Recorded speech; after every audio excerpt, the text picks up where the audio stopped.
Hi there, my name is Shifu Aaron from Dragon Phoenix Kung Fu in Asheville, North Carolina. Today's question is Qi real? And the biggest question for this is, what do you mean by Qi? Because a lot of people, they hear Qi and they get into all these esoteric, mystical, whatever, I'm like, I'm going to be like Dragon Ball Z and shoot like, wow, stuff. And that's not Qi. Qi, the Chinese character for it is the steam coming off a bowl of rice. Translates roughly to vapors. You can think about it as like life energy.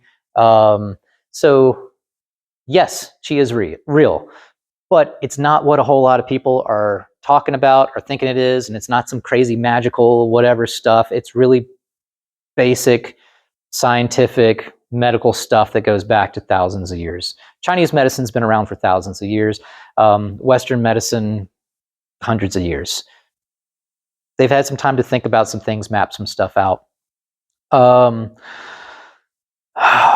So the way we can look at Qi is Qi, and it's measurable through the body. It's got its rivers, meridians, channels that nourish the body. And when there's problems going on with the body, there's usually some stagnation of Qi in some sort of way or another. You go to the acupuncturist, they're going to look at the fuzz on the tongue, they're going to like check your pulses, they're going to ask you how your poop's doing, and like a whole bunch of other stuff. Acupuncturists, and they're taking in the whole body. What's going on? They're trying to see what systems, where like there's energetic blockages in your body. And I know that sounds odd, but this has been refined for thousands of years. And then be like, oh, okay, so like you kind of got some stagnation here. There's this, your pulse is wiry. You got like your tongue's a little pale. All sorts of different things. They might prescribe some herbs, put some needles in you, say take a nice little nap. While the needles do their work. They're working with Qi. Nothing really magical. They're just, it's basically balancing out the body. There's another practice that you see oftentimes hand in hand with Tai Chi called Qigong. Qigong means energy work. Qi, Gong. Gong is in Gong Fu.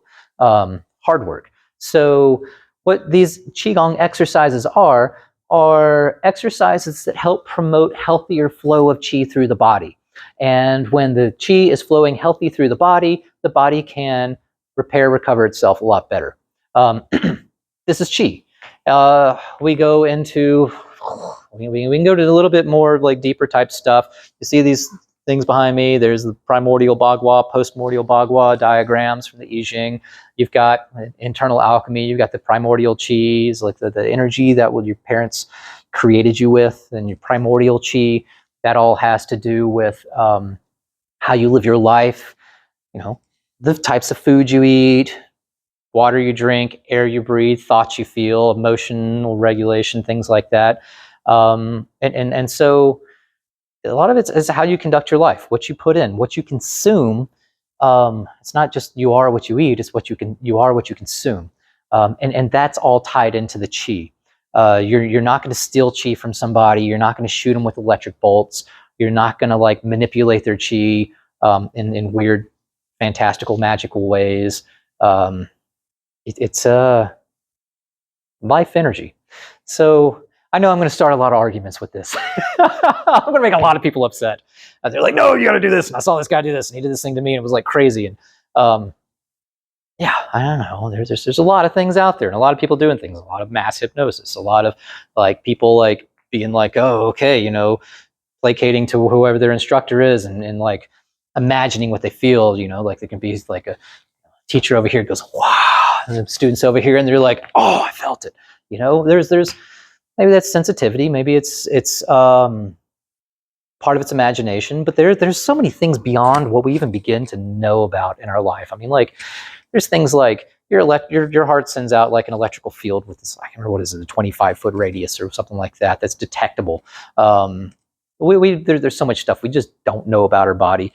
The way I try to look at it is from a little bit more scientific point of view. And yes, the spirit, the metaphysical in there, but taking everything with a grain of salt. So, I mean, there's a lot of things people will believe because they want to believe. They just kind of do your due diligence.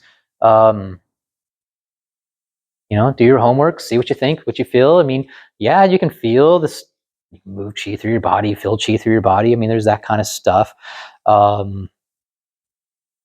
But don't get too crazy with it, and don't go trying to, I don't know, there's ways you can mess things up too. Just like the river flows down a current and you like put a blockage and you try to shift the current, it can kind of knock some things out of whack too. I'm probably talking about this too much. It goes way deeper, but just think of chi as like life energy. It's not this crazy magical stuff. Everything alive has got chi in it. You're not going to shoot energy attacks at somebody halfway across the room. No one's going to like hit you with something and steal your chi. There is other stuff. We'll talk about that another time, point strikes and whatnot, but that's a whole nother conversation. All right. So what do you think? Drop a line. Let me know. Comments, thoughts, questions below. I know I'm going to start some controversy with this, but I've been studying this a long time, and this is what I've come across based upon all the different things, and I've seen a lot of